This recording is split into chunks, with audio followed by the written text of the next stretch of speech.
اتنی رحمتیں برستی ہیں، اگر ان کو پتہ چل جائے کہ کتنی رحمتیں برس رہی ہیں، وہ سجدے سے سر ہی نہ اٹھائیں۔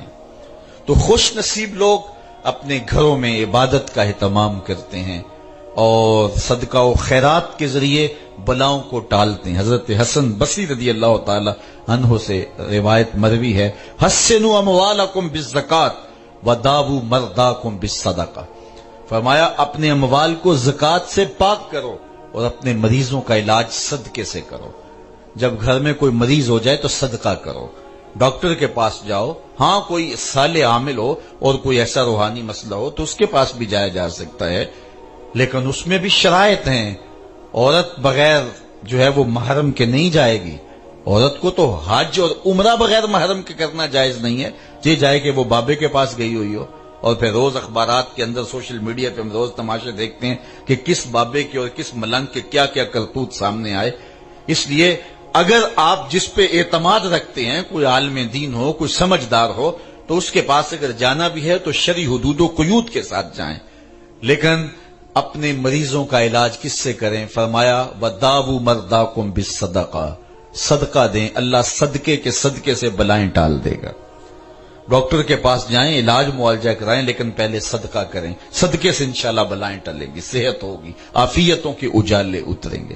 پہلے ہوتا یہ تھا کہ جب بچے بیمار ہوتے تھے، مائیں روزہ رکھنے کی نیت کر لیتی تھی، منت مان لیتی تھی، مالک میرے بچے کو شفا دے، تیرے حضور اتنے نوافل پیش کروں گے، اتنا صدقہ کروں گے۔ اور آج کل ہم اس طرح مادیت زدہ ہو گئے ہیں کہ ہم نے جو ہے وہ ان چیزوں کو چھوڑ دیا ہے، یا تو ہم ان بابوں کو سب کچھ سمجھ لیا ہے، یا ہم نے مادیت زدہ ہو کر کے ہم نے یہ سمجھ لیا ہے کہ شاید علاج ہی سب کچھ ہے۔ تو اپنے بچوں کے علاج کے لیے صدقے سے آغاز کرو، اللہ کے حضور دعائیں کرو۔ پھر اس کے بعد فرمایا تیسری بات حضرت حسن بصری فرماتے ہیں، جو بلائیں اور آزمائشیں تمہارے اوپر آتی ہیں ان کو ٹالنے کے لیے اللہ کے حضور ہاتھ پھیلاؤ اور آہوزاری کرو، مصلے بچھا کے اپنی مشکلات کو حل کرنے کا راستہ تلاش کرو، ایک خوبصورت زندگی گزارو گے۔ تم کسی کے پاس جا کے نہ رونا، سحری کے وقت مصلی بچھا کے رب کے حضور رو لینا۔ اللہ اکبر، وہ رونے والے کا مذاق نہیں اڑاتا، دنیا دار کے آگے جا کے روڑیں تو روئیں، کوئی مشکل پڑ گئی ہے تو کسی کے آگے جا کے دکھڑا بیان کریں، روئیں، ایک تو اس کے آگے تم بے توقیر ہو جاؤ گے، پھر وہ کبھی اللہ آپ کو عزت دے دے، اللہ آپ کو مسائل سے نکال دے تو کبھی جتلائے گا، یہ وہی ہے، اس کو فلاں مسئلہ بن گیا تھا اور میری چوکھٹ پہ آ کے جو ہے وہ تین پیر آ کے بیٹھا رہتا تھا، رویا رہتا تھا، دوتا رہتا تھا۔ لیکن رب کی چوکھٹ پہ پانچوں پہر آ کے بیٹھو اور رو کے فریاد کرو، وہ نہیں کہتا یہ وہی ہے، وہ رونے والے کو اس کے آنسو زمین پہ گرنے سے پہلے عطا کر دیتا ہے، وہ پسند کرتا ہے، وہ کہتا ہے میری چوکھٹ سے مانگو، آؤ تو صحیح میری دہلیز پہ آؤ۔ وہ بندوں کو آنے پر خوش ہوتا ہے، دنیا داروں کے دروازوں پہ جائیں تو وہ ناراض ہوتے ہیں، وہ اپنا وزن دکھاتے ہیں، لیکن میرا مالک اس کی چوکھٹ پہ جب جائیں تو بندے کا پہنچنا ہی شرط ہے، وہ کہتا ہے بندے آ گیا ہے، جا میں نے تیرے سارے معاملے اپنے کرم سے حل فرما دیے۔ ایک روایت میں آتا ہے جب کوئی بندہ اللہ کے حضور حاضر ہوتا ہے تو اللہ فرشتوں سے فرماتا ہے کہ میرا بندہ آخر میرے در پہ ہی آیا ہے نا، تو اس لیے تم گواہ بن جاؤ، میں نے اس کے سارے معاملے سارے گناہ معاف فرما دیے۔ تو اس کی چوکھٹ پہ آؤ جس کے حضور جس لہجے میں مانگو گے، یہ ایک ہی تو در ہے جس در پہ اپنے سارے دکھڑے کھل کے کہے جا سکتے ہیں۔ کسی بھی دنیا دار سے آپ کا کتنا بھی کلوز دوست ہو، آپ کا کتنا بھی قریبی رشتہ دار ہو، کچھ مسائل ہیں آپ اس کے سامنے وہ بیان نہیں کرتے۔ ہاں بڑا کلوز دوست ہے، جگری یار ہے، کچھ باتیں اس سے شیئر کر لیتے ہیں، لیکن کچھ باتیں ایسی ہیں جو آپ اس سے بھی شیئر نہیں کر سکتے۔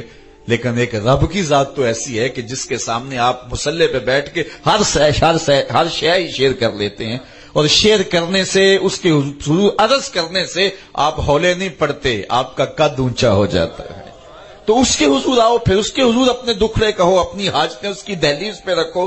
دنیا والوں سے بات کرنی ہو تو ان کے لہجے میں بات کرنی پڑتی ہے، ان کی زبان میں بولنا پڑتا ہے، لیکن اللہ سے بات کرنی ہے جس زبان میں مرضی بولو، اردو میں بولو، عربی میں بولو، ہندی میں بولو، سندھی میں بولو، نظم میں بولو، نثر میں بولو، اقبال کا لہجہ اختیار کر لو، سعدی کا انداز اختیار کر لو، جامی کا انداز اختیار کر لو، رومی کا لہجہ اختیار کر لو. اچھا نہیں بولنا آتا، خالی ہاتھ پھیلا لو، وہ بند لبوں کی بولیاں بھی سنتا ہے.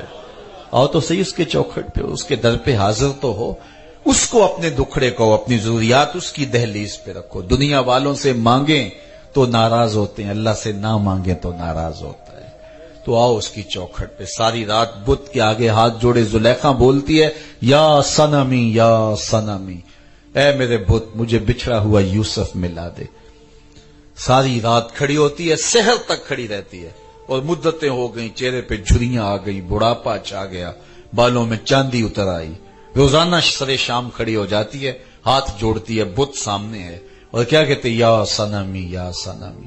ایک دن رات کا پچھلا پہر تھا، یا صنمی یا صنمی پکار رہی تھی. نیند کا جھٹکا آیا، زبان بل کھا گئی، اور کہا یا صمدی یا صمدی، اے بے نیاز اللہ. تو جب یہ کہا تو فوراً جبریل امین کو حکم ہوا، جبریل جلدی جا، یوسف کے گھوڑے کا رخ موڑ دے، اس بچھڑی کو یوسف ملا دے. مالک یہ تجھے تو نہیں پکار رہی، یہ تو بت کو پکار رہی ہے، تو بھی جانتا ہے. زبان بل کھا گئی ہے. کہا جبریل جانتا ہوں، لیکن اتنا عرصہ ہوا بت کو پکارتے ہوئے، بت نے یوسف نہیں ملایا. آج جیسے بھی اس کے لبوں پہ میرا نام تو آیا ہے نا، اگر میں نے بھی اس کی بات پوری نہ کی تو میرے اور بت میں فرق